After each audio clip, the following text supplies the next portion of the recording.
आता बघा ताईंचा 6वा दिवस आहे. 6 दिवसामध्ये जे मी रेस द्यायला शिकवलेली आहे तिथे ह्या पद्धतीने रेस देत आहेत. सुरुवातीची रेस जर अशी दिली तर लाईफमध्ये आपण कधी पडत नाही, कधी आपल्याला धोका होऊ शकत नाही. त्यामुळं 6व्या दिवसाची रेस आहे ही आपली. त्यांनी खूप छान मॅनेज करत आहेत. आता खूप सुंदर मला रिस्पॉन्स दिलेला आहे. एकदम सुंदर रेस देत आहेत. अशी जर रेस दिली तर आपण कधीही गाडीवरून पडू शकत नाही. त्या गोष्टींची काळजी घ्यावी. रेसवरती कंट्रोल झालं पाहिजे फक्त.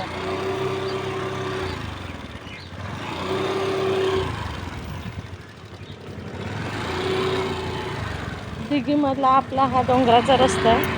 खूप छान इथं क्लायमेट आहे. खूप सुंदर वाटतंय. पर्यटक फिरायला वगैरे खूप सुंदर येतात इथे, लांब लांबून येतात.